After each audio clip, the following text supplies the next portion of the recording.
Will, welcome to the Dad Edge, my friend. Yes, sir. Thanks for having me on here. I'm excited to have you. I wish we could actually do this podcast in person because of where you live. Like you live in one of the most beautiful places on the planet. So why don't we just start there? Like you've chosen a beautiful place to live, and why so? So I live in Hawaii. I live on the island of Oahu. There are better islands than Oahu. So if you're going to visit, go visit one of the better islands. But unless you're coming to see me, let's see. There's a SEAL team out here that was doing a very special mission, and I wanted to know what the mission was. So I came out, uh, got to be part of the mission, and um, and it was a mission that no one was talking about. All I could see were like the awards that were coming back from some of these missions, and I'm like, what are they doing? And so I came out. I was part of some missions, and then I retired. And when I retired, I didn't have like a place to run back to on the mainland. I was pretty happy here in Hawaii. I like surfing. I like spearfishing. I like the weather, and um, so here we are. Still 9 years, almost 9 years. Been here for almost 9 years. Sounds just terrible, man. Let's go further a there's little bit. there's the price. There's a price to living in paradise. You're right. I'm sure. What is the price? What's the price of admission? So there's, I mean, the number one, cost of living. The people talk about the real estate market in the United States. You double or triple that, and that's what you have in Hawaii as far as prices. I'm sure. We are fortunate that we bought not like maybe a year after we moved here, and we kind of suffered living in not the best part of the island. But we lived in a like a duplex, bought a duplex, rented half of it out. So, on the financial side, that let us be able to live here because someone paid 2/3 of my mortgage, or by rent, or however you want to phrase it. And then we turned that into condos. We sold half of it, and that allowed us to buy on the a better part of the island. And so I can see the ocean from this spot right here. I can walk to it in 10 minutes or less. Very cool. Well, let me ask you this too. I just like to start with a few layup questions, just sort of some fun ones. What is one or two things you like to do outside of being a father and that just bring you joy? Working out is probably number one. Bringing my daughter into working out is, part of it as well. And I think helping people, men, become like better versions of themselves. And I'm working with another company, and we can maybe talk about that really briefly. Who would probably be a really good guest on your podcast? Well, who is it, or can you say? His name is Josh Kalinowski. Okay. And actually, when we get off here, I'm going to go join a call with him. But so he has a company called Man Made, and basically we help men become better men. Got it. Help men, give a shit about life. Awesome. We need more of that. We need more men like that who care. Yeah, 100%. And so so Josh he was a minor league professional baseball player. He never broke into the pros. He has a similar story to me where your career is over and then you're pretty much lost. Like, what do you do next? Where's your and so we can get into that in a minute. Cool, man. All right. And working out, like, what's your favorite type of workouts? I like to just lift heavy, but I also have a tire that I drag around the neighborhood. I found an old F-150 tire on the side of the road.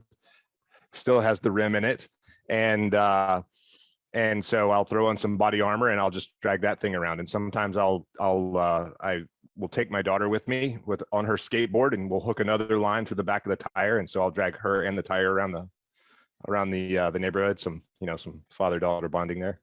Have you seen? It's funny you mentioned that, because we every now and again we'll be working out like in our garage. We'll use our driveway as like where we do like a lot of our lunges, or like walking push-ups and that kind of thing. And actually every single year, me and my 14-year-old, we've done this for the past 3 years, is we have a playground that's right outside of our house. It's not our playground. It's like the subdivisions, but it's like one of those really heavy duty ones.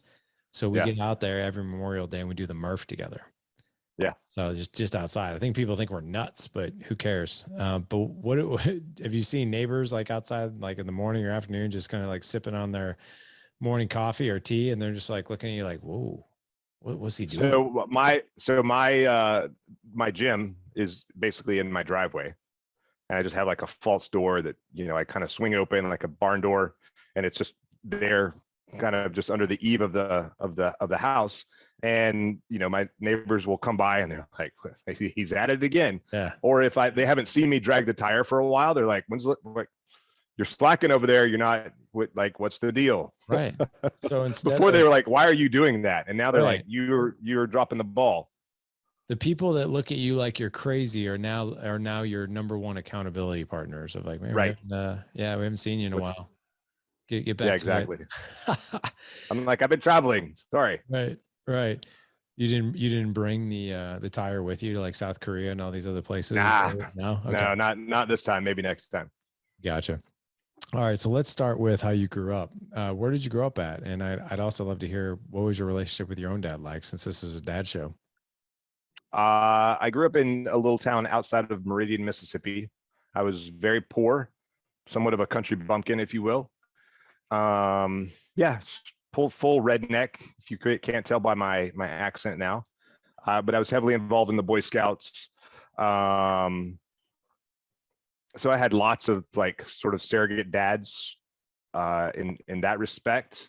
My own dad, I don't think he knew how to be a dad. He just knew like how he grew up. He spent 20 years in the Navy as a Seabee, and he expected things to be a certain way. And I've talked to lots of men who their dads were like generally from the Marines, and they're like, well, they live a very rigid life. And they ruled the house very rigidly. And so I had a better relationship with my dad as I got older than I did as a young boy. Got it. Okay. I think that's pretty common. Men will just simply repeat how they were brought up. Yep. I know for the first 6 years of me and from my fatherhood journey, as well as talking to other, like, gosh, probably easily well over a couple thousand men at this point. That's what a lot of us do. It could be the right way if it's done the right way, and it also could be the wrong way if it's done the wrong way. So, I mean, I have taken some pieces of it, and I'm like, well, that was good, but I did like the other stuff was like, I don't think okay. So let's explore the good for a minute. What were some, despite your dad's shortcomings on a few things, what were some really fantastic lessons that emerged? So I remember he taught me how to ride a bicycle, and that was pretty cool. He was good at figuring things out. Like I said, we were poor, but he could build pretty much anything out of nothing, like full MacGyver style, or fix something. He was really good at stuff like that. And I would have to do the work with him. So I learned some of those skill sets. Had I not like been exposed to some of that stuff, I wouldn't have almost the figure it out abilities that I have now. I think just like watching him like draw stuff and like design stuff and then like go out with like just scrap lumber and build a barn. Like, how did we even do this? I just did what I was told, but kind of that sort of apprenticeship of no appreciation mode. But it did teach me work ethic. It taught me, really how to figure stuff out. All the while I'm feeling sorry for myself, saying, well, other kids don't have to do this. Now that I'm older, I appreciate, the experiences that he imparted on me or forced me into. Got it. Okay. Well, good. And then maybe what were some of the things that, maybe that you wouldn't have implemented into your own life? He was very, very heavy handed, like very like yelling, snap, like you were guilty until proven innocent. So I was very like gun shy about, I'm a good kid. I'm super nice. I do all the right things. But yeah, he was pretty heavy handed in his discipline. Got it. Okay. So I can only imagine, and me too, same thing growing up. And, actually I always swore even before kids, I was like, I'll never put my hands on my kids in anger. And if I'm being really honest with you, that's why Dad Edge even exists, because that did Yeah. happen. It happened when my 14-year-old, who's 4 at the time, and I never, hit my kids out of anger, and my son stepped out of line and I gave him a little swat on the butt. I didn't even hit him that hard, but I hit him hard enough that he lost his balance and fell. And I was like, "Oh crap, what the hell did I just do?" And Yeah. I went to go pick him up, and he looked at me like he was terrified of me, which is exactly how I used to look at Yep. whoever father figure was in my life, right? Because of their heavy hands. And I was like, and that was it, man. I was like, yeah, this is not happening on my watch. Like, I'm not going to do Yeah. this. But I had to learn like the hard way, like how sometimes your temper and loss of patience and reaction versus response will get the best out of you. And that was it. So good. I appreciate you sharing what you did, man. Yeah. I'd like to actually jump right to the Navy SEALs. So, you know, what was it about the Navy SEALs that you were just like, that is what I want to go do? So I think, so again, I grew up super poor. Obviously, no internet back in the day. I know people have a hard time conceptualizing that, but we had 3 channels, 4 channels on like 2 knobs to like find TV shows or whatever. And I grew up watching like John Wayne movies, watching Kung Fu theater, maybe some Chuck Norris movies, and uh, and and so there was a lot of military movies that I watched in my life as I was growing up. And so I always knew I wanted to be part of some sort of elite special forces. I didn't even know what that meant or what was out there. I'd kind of heard of Army Rangers. Um, I knew about Marine Corps Scout Snipers. I thought that was pretty cool. So I thought I would be something like that. And I was at this Boy Scout jamboree that the Boy Scouts actually paid for me to go to because I was so involved in the Boy Scouts, but my family couldn't afford it. And I went on this jamboree up to Fort AP Hill, Virginia, from Mississippi, and it was like 10 days long.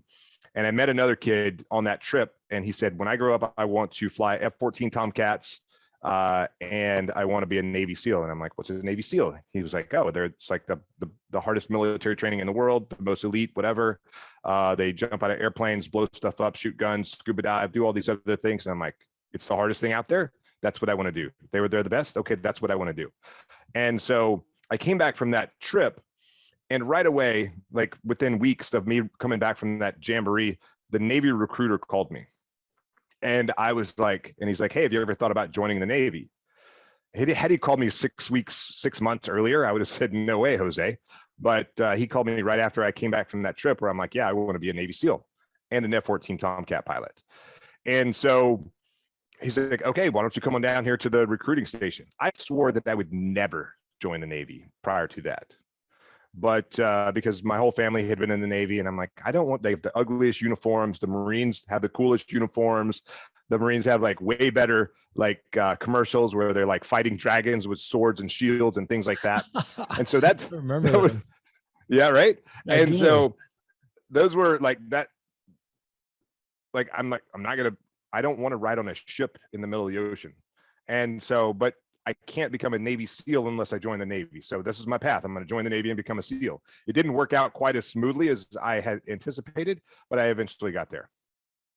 So, okay. And going through, so you made that decision how you did, which I think was great. It's in alignment with what it is that you want. What was it, looking back on Bud's training? What was the Mhm. hardest moment for you to get through? And did you have a moment where you're like, I'm not going to quit, but I might die right now. Do you have a moment like that? Um, well, let me answer the first question. Cool. The hardest moment was anytime I got injured and I got rolled back. So the actual hardest moment was the second time I got injured. I'd been rolled back one time because I broke my ankle. That healed up. I joined the next class, and I was not a great runner, but I was good enough, and I was getting better because if you don't keep up on runs, they give you a little extra training to help make you stronger and faster if you decide to accept that extra training. And so I finally capped up on a run. And then like after the, run was over, we stretched out and I stood up and I fell down and I was like, what the what's wrong with me? And so the next day I went to medical and they're like, we don't know what's wrong with you. But we recommend that you roll to the next class. And so I went to the first guy who was in charge of training and students. And he's like, I recommend you leave training because clearly you weren't prepared when you got here. So I recommend we kick you out. And I was like, hold on, because I have a whole story about how I got there. So I went to the second guy and he was like, well, the other guy says we recommend kicking you out because you've been here, we've rolled you once, you didn't get that far, etc. I was like, hold on, if I leave, I may never have an opportunity to come back. And here's why. So when I joined the Navy, I made some decisions. I went to some schools. I ended up on a ship in Yokosuka, Japan for 2 years, obligated service. You took the school, you have to go to this ship. And I was like, I don't want to be on this ship. And then when it was time for me to leave the ship, the guys that were like, the guy that was in charge of my career, the detailer, the school that I went to, he said, I'm not going to let you become a Navy SEAL because this school you went to, you're too critical to the Navy, therefore you're not leaving. And I was like, but what? So I wasn't going to get to go to BUDS. And then the chief of naval operations, the most senior guy in the Navy, the only people more senior to him is the Secretary of Defense and the President of the United States, came to my little ship in Yokosuka, Japan and said, hey, here's my plan for the Navy, la, la, la, whatever. And then he said, does anyone have any questions? And I raised my hand. Yeah, I got a question. And he calls on me. I'm the second guy he called. And I said, I joined the Navy to become a Navy SEAL. I think I deserve a chance to go. My detailer won't let me go. He says, I'm too critical. What do you think? He turns to my commanding officer and he says, is he a good guy? And my commanding officer said, yeah, he was the sailor of the quarter this quarter, which is like employee of the month. And then he turns back to me and says, check, you'll be in the first class after your PRD. 6 weeks later, I'm off to California to BUDS. So it took that level of effort to get me into SEAL training. And now I've got one guy saying, we recommend kicking you out. I'm like, wait, hold on. Please don't kick me out. And I'm like standing there, I'm telling the story, I'm crying, I'm just bawling. I'm like, but I kept up and I'm getting better and I'm faster and blah, blah, blah. I don't know what's wrong with my leg and blah. And so the second guy I'm talking to says, okay, I hear you. Go stand outside. And he left and he went somewhere else, other meetings. He was gone like 3.5 hours. I'm standing out there in the middle of the BUDS compound in my uniform with my crutches and I'm just like bawling and whatever. And eventually the guy comes back and he was like, what are you doing here? I'm like, you told me to stand outside. And he said, go check in. You'll be in the next class. Hurry up and heal up. I'm like, okay. So after that, I was like, there's no option for me to get hurt or anything else. So that was my hardest moment, was that like thought that I may get kicked out. The other question of, was there, I had lots of times in training, especially in the beginning, where I kind of felt sorry for myself. And I'm like, I don't really want to like work a little bit harder, one more step. But the only moment that I was like, I never thought I would die. Holding my breath underwater was never that much fun for me. But there was a moment in Hell Week where they let us sleep for about 2 hours, Wednesday night into Thursday morning. We had been going nonstop the entire time. Wednesday night into Thursday morning, they said don't sleep, but go into the tent and lay down on your cot. I've been awake for 4 days now. Like there's no other option. And so, and then like right around sunrise, they woke us up, got us out there. I remember it was cold. I was finally dry and warm for the first time the entire week. I look out to see, like, get in line to kind of do this height line to make sure we, because we work in boat crews according to your height. And I look and I'm like, where did everyone go? That was the first time that I noticed like we had lost a ton of people during Hell Week. And then they were like, and it was so foggy, I couldn't see the ocean, which was 20 yards away. And they were like, okay, we told you not to sleep. You went to sleep, go get wet. And so we ran out in the ocean and I was like, oh my God, the water's cold. I do not want to get wet right now. So I physically grabbed myself like this and I threw myself down in the water and I got up and everything was good after that. But yeah, I was like, dude, no one here wants to get wet like that. But man, we just did it. That's crazy. So you mentioned you were on crutches. What happened during training that put you on crutches? Well, the first injury was a broken ankle. Like I rolled my ankle and like a little part of the bone, it's still separated, not even connected, is not connected to the bottom of my, whatever that tibia fibula bone is that goes down. It's still just sort of floating around in there. The second injury, we still don't know. Like it was my left knee, and if I stood on my left leg, I would just collapse. Like it held no weight. And then but I made it all the way through first phase. I made it all the way through Hell Week, limping. Like I limped the whole time, like in everything we did. But at some point, I passed at least one evolution running that met the mark to allow me to go into Hell Week and not get kicked out for a performance drop. And then like towards the end of Hell Week, my leg started working again. No clue why. It was like 8 weeks or 9 weeks of like punishment. You know, like I had rehab, and then like however long it took me to get through Hell Week, it started working again. But then after Hell Week, I had stress fractures on the other leg from limping. And so they did let me, because I had passed through this major milestone in BUDS, they were like, okay, check, we'll roll you to the next class. I'm still riding on that Chief of Naval Operations story. I'm like, I limped all the way through. They're like, we saw you, you're good. Go heal up and then be in the next class. Dang, man. That is quite a story. That's quite a story. And then, so after BUDS training, where did you go after that?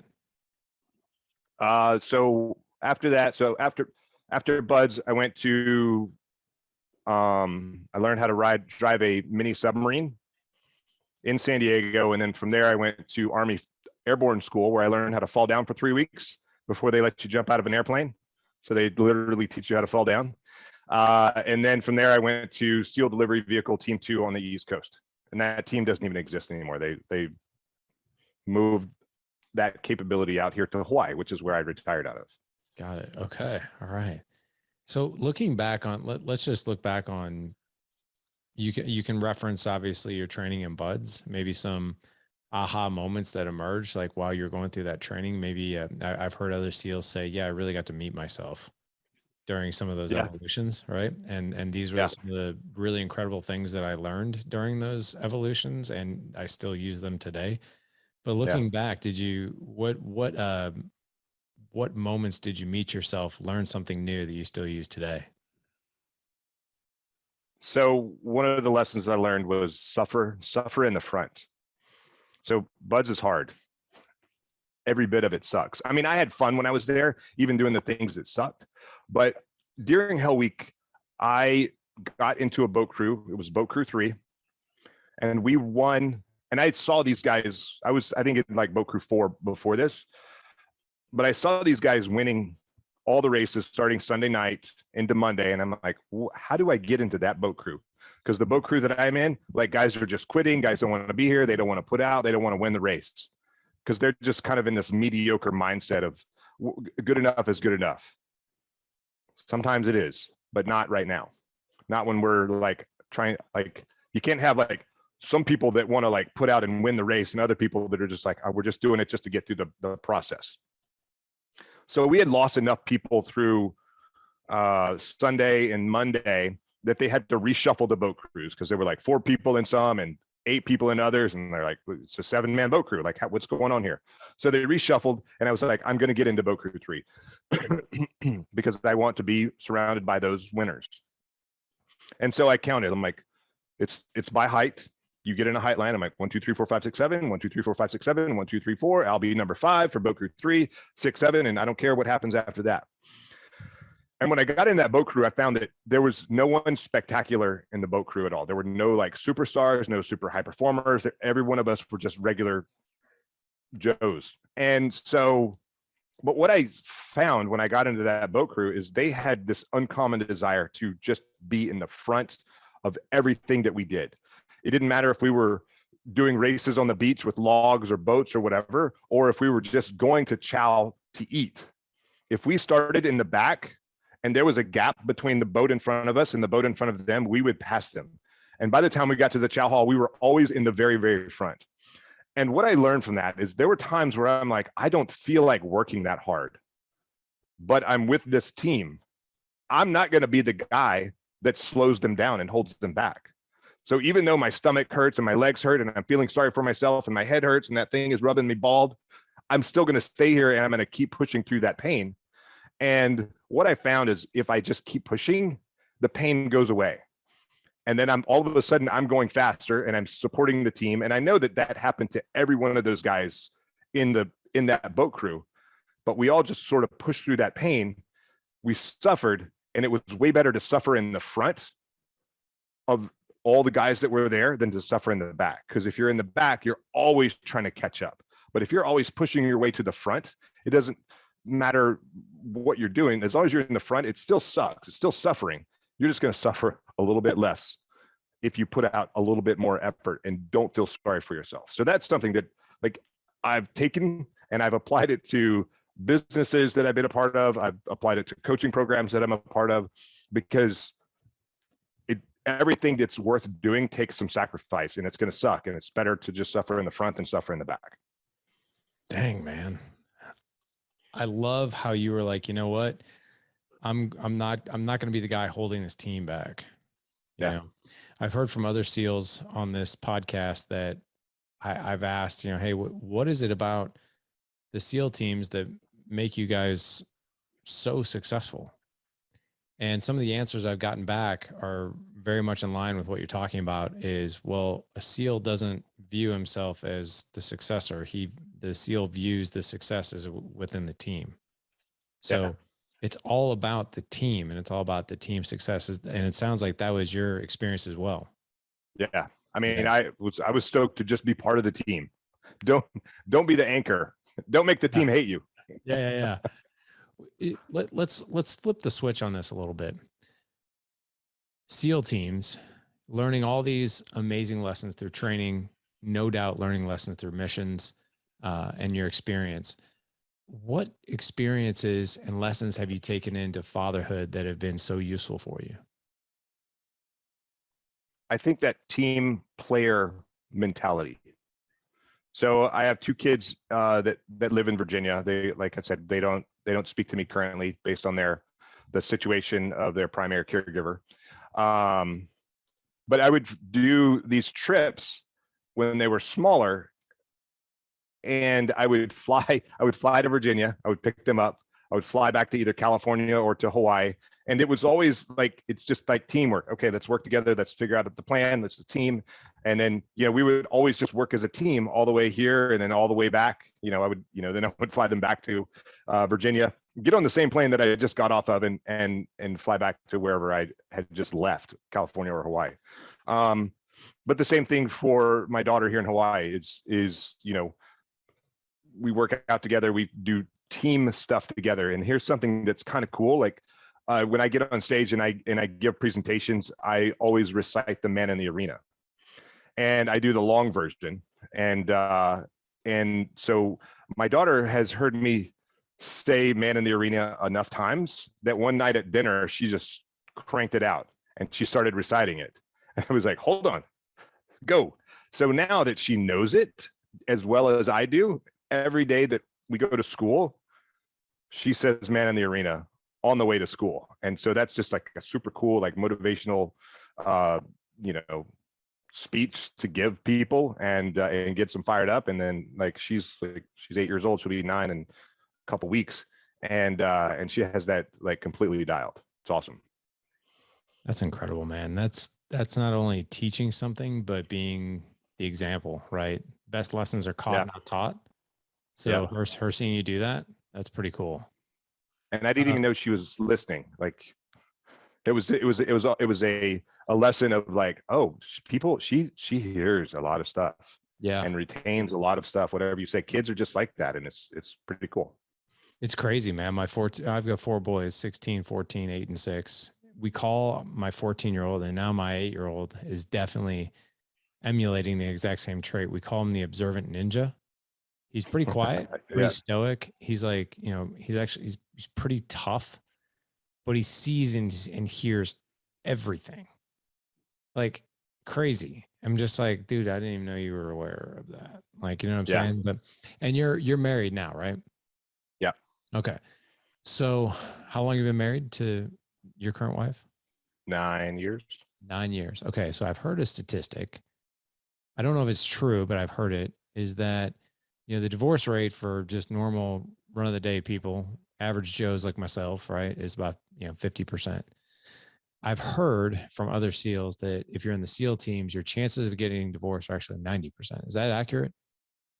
I think it's probably accurate, but it's not. I don't think it's for the reasons that you would think.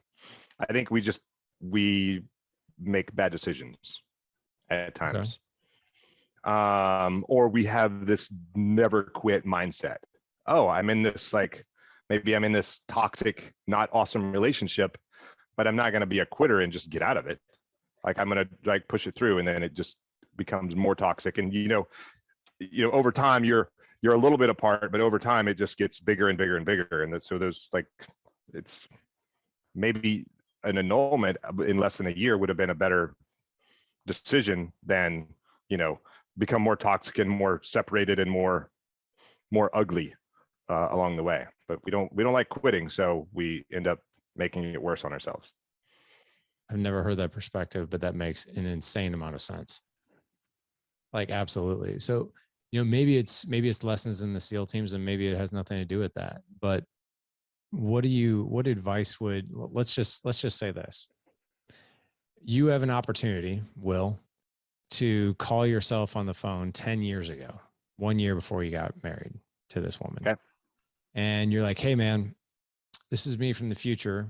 You're going to be married, as we speak today, you're going to be married for 9 years, going on 10. And I want to take you out to dinner because I want to share some things with you. I want to give you some advice that you're going to experience over the next 10 years, things to do, things not to do. Are you up for that? And of course, your younger self is like, yeah, man, bring it on. Of course I'm up for that. So you meet yourself for dinner. Can't hurt me. Right. You can't hurt me. And you literally sit down across from yourself and you're like, all right, well, listen up. Here's what's on the horizon. And here are the things I suggest you do. Here are the things I don't suggest you do. What are you telling yourself? Well, first it would be with the first wife. Okay. Because that is an ugly, toxic place. Still to this day, still going to court, and it's been 11, 12 years since we've been divorced. Wow. Yeah. Okay. So can we start with that one? So we'll go there. Yeah, let's go there. And so what I tell people now is a couple things. Number one, if you see that if it feels not right, then it's probably not right. And that's kind of that thing that I did with my, you have some disagreements, but they're no big deal. Or you see things that are like not quite right. Like that's not what was advertised before. Listen to that, pay attention to that. And I guess the last thing is you can't fix someone else. You can't change them from their own behavior. They're going to behave the way that they want to behave. So if you see the behavior that's not in line with your values, then you should get out before you really get all the way in. It's okay to get out of toxic relationships that are not good. And also when you make the decision for divorce, it becomes a business decision from that point on.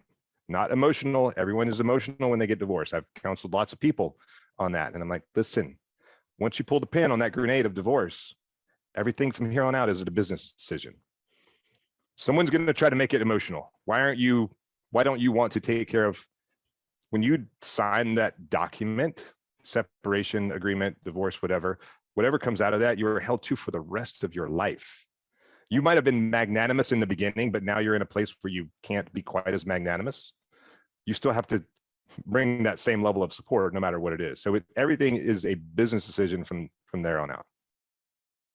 Wow. Great. Take care of you, number one, because if you don't take care of you, no one else is going to. Yep. Totally agree with that. Now let's have the conversation with your current marriage, which sounds like, judging by just what little I know about you, is a good relationship, but probably for good reason. So tell us about that one. Be picky about who you choose to be your partner. Don't take them for granted, and figure out how you best communicate, or maybe even that whole love language thing, acts of service, physical touch, blah, blah. It's kind of hokey, but there is certainly something to it.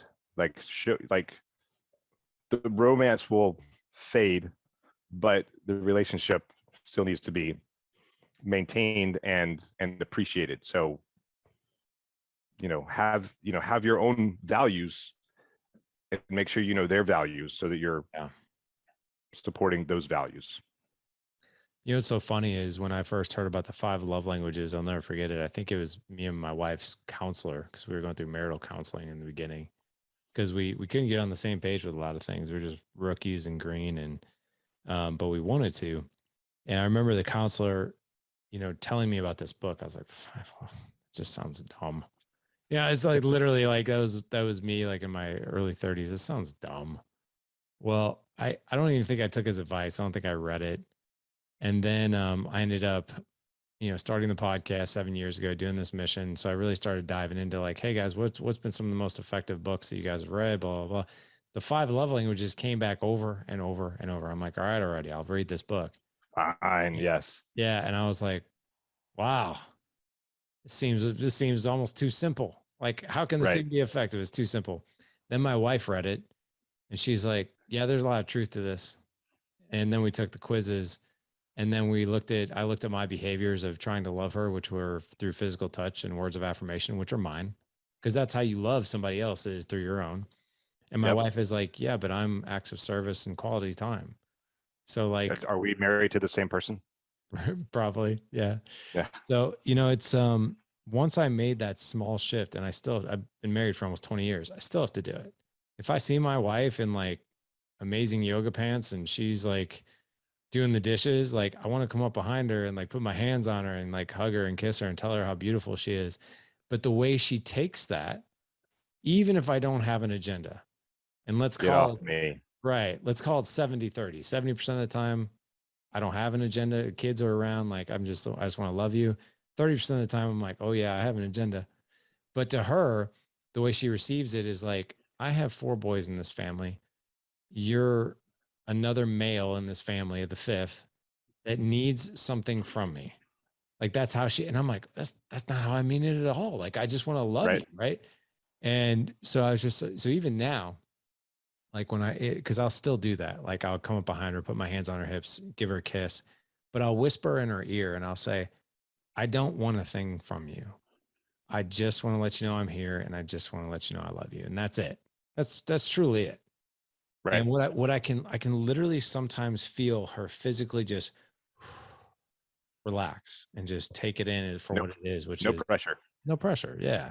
Yep. Yeah, man. I used to feel the same. And then I had Gary Chapman on the show and I was like, this guy's brilliant. You know what I mean?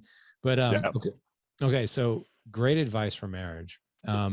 I want to get more into what you talk about, which is going to really get the guy's attention here, which is get naked. Yeah. Right. And just so everybody knows, disclaimer here, me and Will are not taking our clothes off, but there's something for what you stand for, which is get naked. I want you to talk about that. Yeah. So I have a much longer presentation for this, but really at the end of the day, what get naked is about, like people ask me, cause that's pretty much all I wear, shirts or hats that say get naked, is it's about mental health. And that's not like a dirty word. That's like that's something that we should actually pay attention to.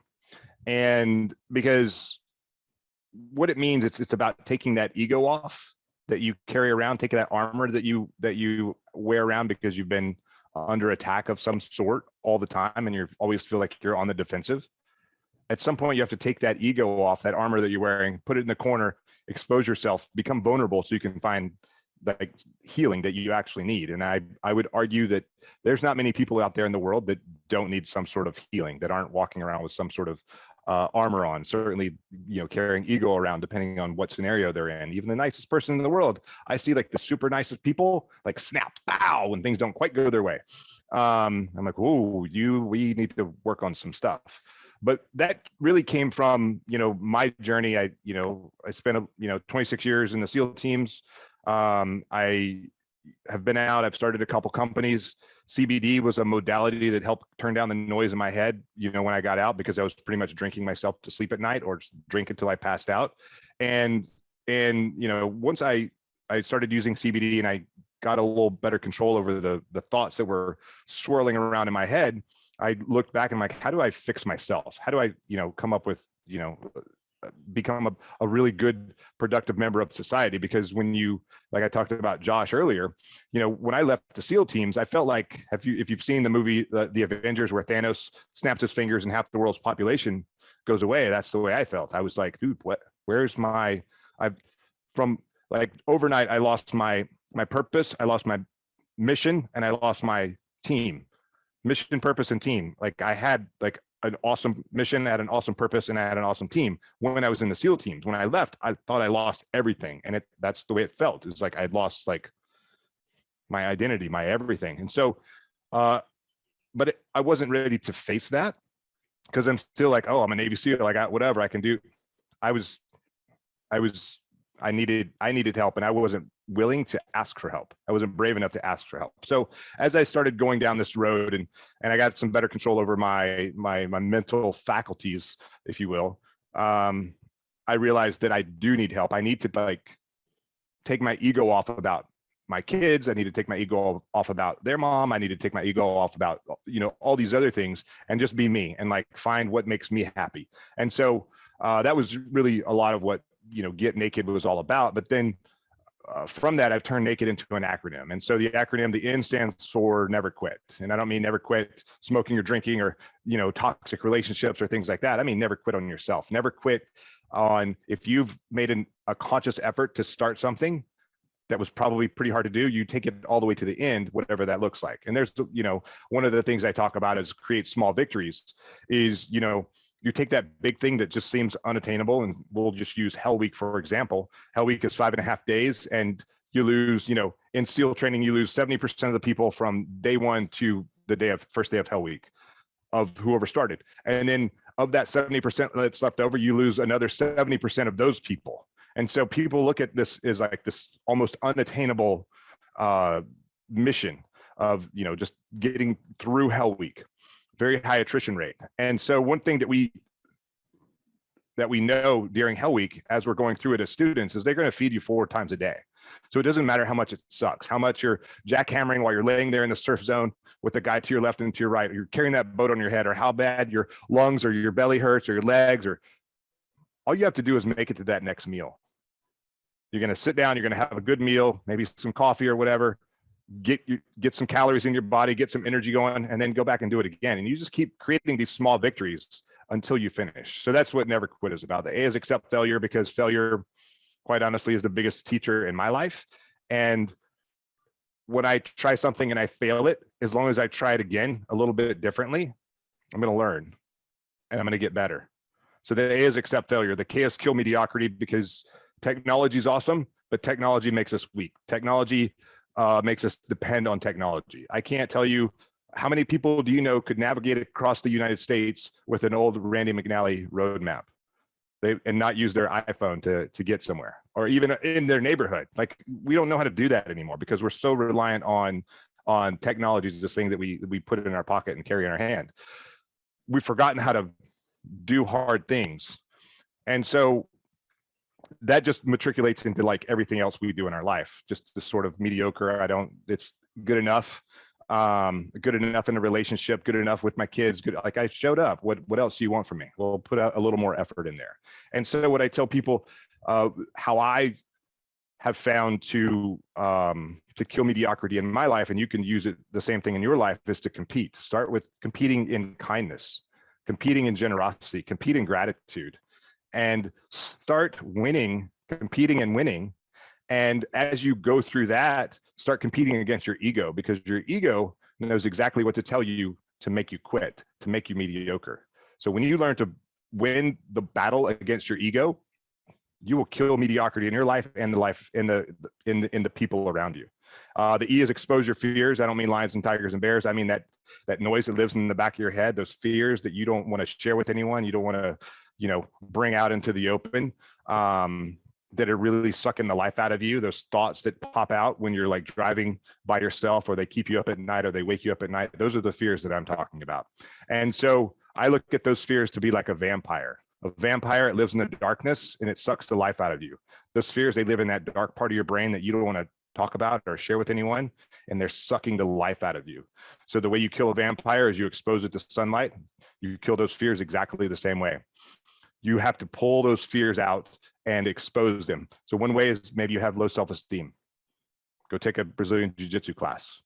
You're going to learn how to defend yourself. You're going to learn a skill set. You're going to learn how to communicate with other people. And you're going to find out very quickly that those people that you were afraid to like even walk on the mat with, they want you to get better, and they're going to help you get better because you're building this tribe. You're exposing your fears because you were brave enough to do that. Then you're going to be able to conquer those fears. Another way, a friend of mine, he says that fear does not exist on paper. And so what he does is when he's driving and he has all these stresses and anxieties like swirling around in his head, he'll pull over, he'll stop at a Starbucks, order a coffee, and take a pen and a piece of paper, and he'll write down every one of those thoughts, kind of a brain dump, everything that's bugging him, those stresses, those anxieties, what's bugging you. And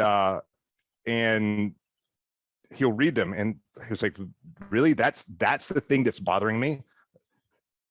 And so once you expose the fear, you will start to control the fear, and the fear will no longer control you.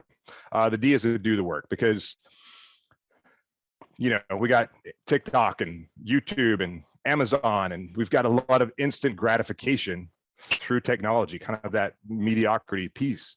And so when we do something, we expect immediate feedback. We want to know like how good that we want to know that we're awesome right away. We've forgotten what it means to like do the work, how to, what grit and grind and tenacity really means, because we're so stuck in this world of technology that promotes instant gratification, promotes these dopamine hits like over and over and over. And so we forget what it's like to do the work. And doing the work is really like working on something every single day, something that you want to accomplish. Maybe it's your relationship with your significant other, your relationship with your kids, whatever it is, working on that every single day, putting effort in, never expecting anything in return. And then one day you're going to have awesome kids. You're going to have an awesome relationship. You're just going to have an awesome life because you just kept putting in the work every single day, never expecting any sort of accolades along the way. And that's really what doing the work is all about. So it's never quit, accept failure, kill mediocrity, expose your fears, and do the work. So as you were going through those, I was typing up some notes here in the background just because I wanted to capture this, because like any guy in his right mind can remember the word naked. Like that one's easy. So I have a handout that I give away. If you go to the website 5sealsecrets.com, the number 5sealsecrets.com, put your name and email in there, and I send you a copy of this. It's like a 7 or 8 page PDF. It's got some cool pictures of Bud's training, and it breaks everything down in much more detail. I tried to go kind of fast. No, that's great. That's awesome. So we're going to have a link for that, guys, in the show notes. I want to make sure you guys catch that. Just real quickly, side note, the show notes for this is thedadedge.com/376. So we're going to have, obviously, to connect with Will, and we'll have that in there as well. And once we get to the end of this show, he's going to be sharing his social media and stuff like that too, where you can find him there.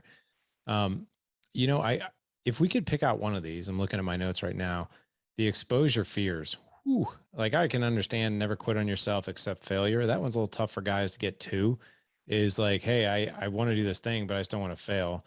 But once you get to a certain level, I think you embrace failure. Is like, well, hey, what can I learn here? I'm going to learn what to do and what not to do. So let's go. Kill mediocrity. I love that. And I love how you put it in more of a competitive mindset, but exposing your fears, like that one scares a lot of guys. It scares most human beings, right? Yeah. If I expose my most deepest fears, how are people going to view me? How might I even view myself? Like sometimes we don't even want to talk about these things, or like you said, bring them out in the sunlight so you can kill the vampire, is because you don't even want to hear yourself say these things out loud. Yeah. So, but I love how that's part of this. And I love the vampire and sunlight example. When you do this, let's talk about this from a mindset perspective and even a mind shift perspective. when you no longer have those fears bottled up in your head and heart, and you release them and you say them out loud, and maybe you say them to somebody else, what is the shift that actually happens? That, to be quite honest, all of us are under the impression, if I do that, I'm weak. And if I do that, I'm this. And if I do, it's all these bad negative connotations, but that's not what happens. But what Correct. have you noticed has been the biggest mind shift for somebody? So I think I the person you just described right there, I'm weak, I'm insignificant, I'm whatever. People won't respect me or whatever. That's been my entire life. Sure. Fake it till you make it. Lie, cheat, steal, whatever you need to do to tell yourself like you don't have those fears, or those things aren't bothering you. I think that I saw like someone that I looked up to basically do that. Raise his hand and say, hey, I need help. This is some things I'm working on. And this was on active duty. And I was terrified for them. I was like, you're going to get eaten alive. And what happened is he came back and people thought more highly of him. He actually got promoted into, higher positions. And a lot of it was just like, yeah, I'm brave enough to say I need help. I need to work on some stuff in my life, my own life, my mental health, my family, my whatever. And it still took me several years to be brave enough to do that myself. But once I did, it was very it was like a burden was lifted. Like that ego was like gone. But it's not one and done.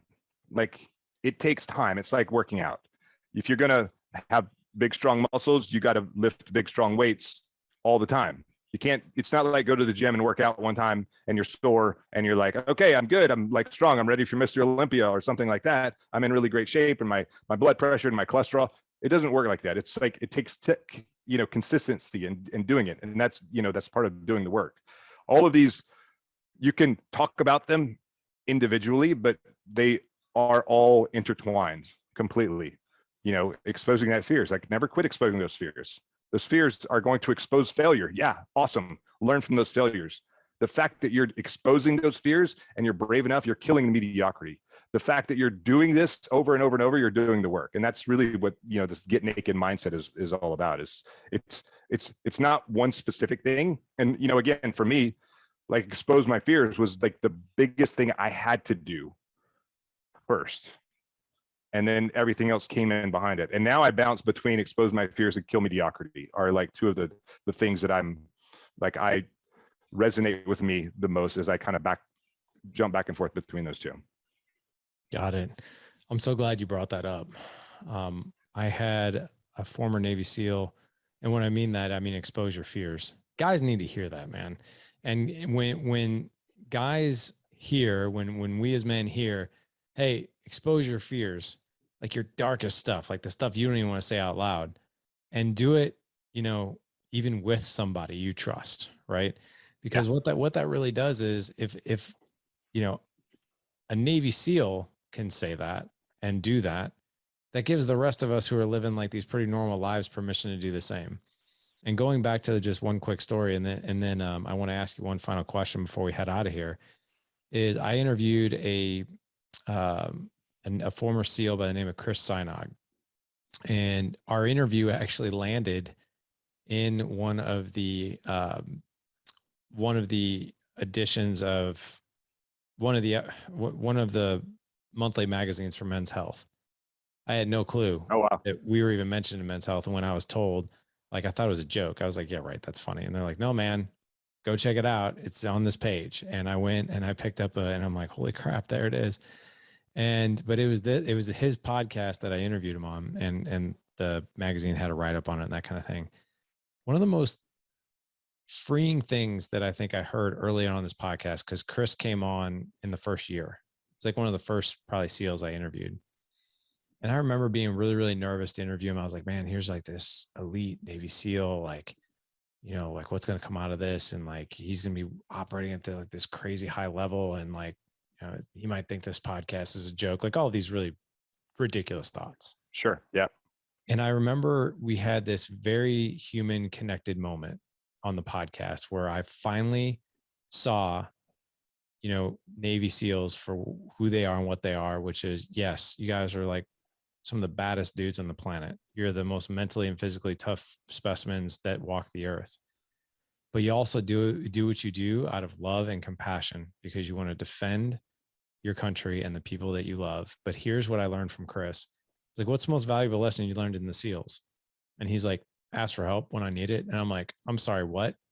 He's like, ask for help. He's like, he had an acronym much like yours. It was TEAMS, which is, I won't go into the entire acronym, but the A in TEAMS stood for ask for help. And I did the same thing. I was like, tell me more about that. I don't understand that, Right. especially if you're a SEAL. And he's like, our success, mission success depends on us working together as a team. No SEAL will, you know, it's not all about one SEAL that gets to mission success. He's like, so think of it this way. And he's like, and I think about this in life as well. If I'm in battle, if I'm in the middle of a firefight, I'm in battle and I'm pinned down and I'm in a point where I'm like, holy crap, if I don't get to help, I'm dead. If Yep. I don't tell my team, I need help, get over here and help me, and I die, what do you think I just did to my team? He's like, Right. we're a man down now. And I'm like, oh my God, man, I've never, he's like, and plus he's like, if another guy needs my help, I'm going to go give it to him because I need him on That's my what we do. team. Yeah. Yeah. And I never viewed it like that. And I was like, Yep. that might be one of the most freeing things. So if a Navy SEAL can ask for help, and he's like, and dude, I do this in life. He's like, I'm retired out of the SEAL teams. He's like, if there's something going on in my mindset, my marriage, my kids or whatever, I'll get on the phone with either someone, you know, that I view as on my team now, and it might be from the SEALs, it might not be, but I'm like, hey man, I need some help. The quickest way for me to get out of agony and to get out of being pinned down is to ask for that help. And dude, I don't know what it was about that. And that was so early on in this podcast. I was like, that might be one of the most freeing things I've ever heard. And why is it that regular everyday guys have such a problem with that? Like if these guys can do it, that gives us the rest of us permission to do it. It's still hard to do though. It's so hard I'm to like, do. it's something I struggle with all the time. Yeah. But you know, someone told me something else. It was a very similar story, but it was like, you know, how they asked me the question. So how do you feel when someone asks you for help? I'm like, I love it. Like I want to help them. So why are you robbing someone else the same joy that you experience when you like, okay. There's that, right? Yeah. I don't want to bother them. Right. Are you bothered when someone says, hey, I really need your help? No. Okay. It's crazy you say that. We've been running our mastermind community. It's the logo right by me, Dad Edge Alliance Mastermind Community.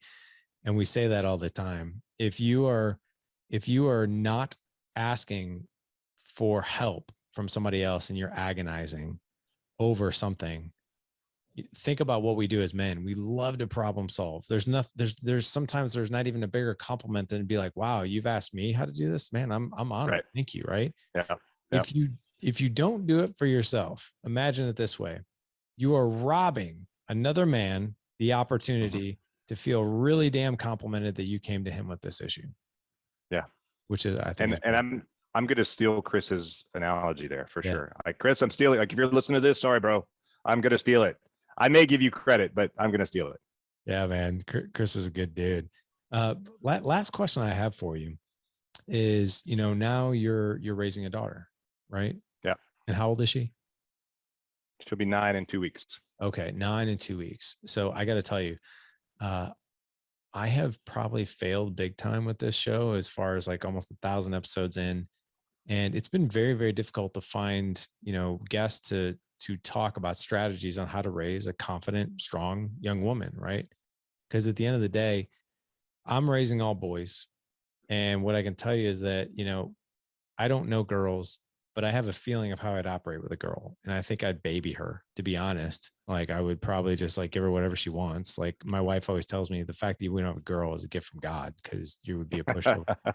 But I think that there is a beautiful balance between being like this incredibly supportive, exemplary, if I said that right, exemplary, man in your daughter's life, right? She gets to see, hey, how is a woman treated? Let me watch how my dad treats my mom.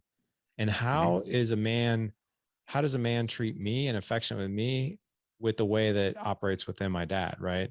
So they're learning these things at the same time. We also want to raise them with resilience, right? We want to Yep. raise them with confidence. We want to raise them to be powerful human beings, right? So for you, as you're raising this little girl into strong, confident young woman, what are some lessons that you are teaching her along the way that are really helping move that needle? So she's, you can see kids when they're little, like they're like boys are boys and girls are girls, or some boys are more, like to play with baby dolls and not trucks and whatever. And so when Emily was little, I was like, I'm just going to do my best to raise her as boy as I can, because she's clearly a girl. And so, some of that is like putting her into Brazilian jiu-jitsu, or I wrestle with her, or, I want her to, like, she knows how to shoot. Like, I've taken her to the range shooting, 8 years old, so that she learns like gun safety and things like that. And it's okay to be who you are, but you also need to be able to take care of yourself, and just trying to like teach her life skills where she doesn't have to depend on a man to get through life. Like, you should be absolutely independent at some point in your life. I mean, yeah. I like that. Because I think a lot of us, we want to caretake so much, right? Especially with a little girl, like, let me protect you, let me serve you, let me help you.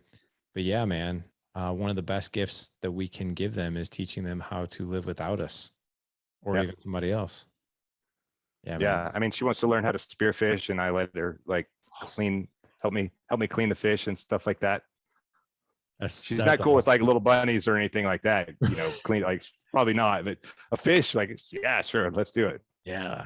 Plus it's good eating too. So, Right. man, this has been, Will, this has been really cool. I've really Yeah. enjoyed this. I took I meticulous. appreciate you bringing me on here. This is very cool.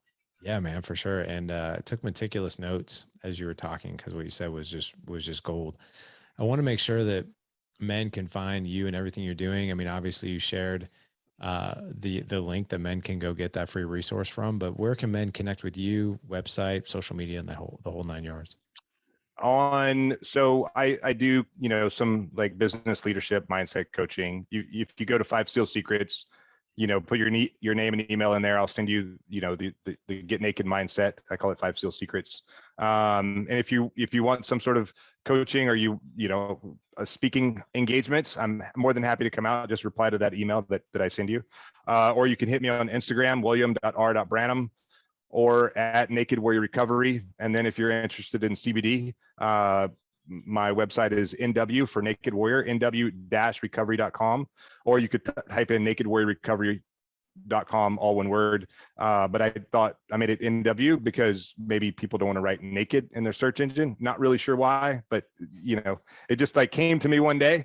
And so those are probably the best ways to get a hold of me, is either, Instagram, or you'll get my direct email if you do the 5 SEAL Secrets, or you can, go to the CBD website. And you know what? Let me give you a discount code, because I Oh, can do cool. that. Yeah, thank you. Let's do it. Dad Edge 20 for 20% off of any CBD products. Dad Edge 20. Thank you for that. That's really kind of you.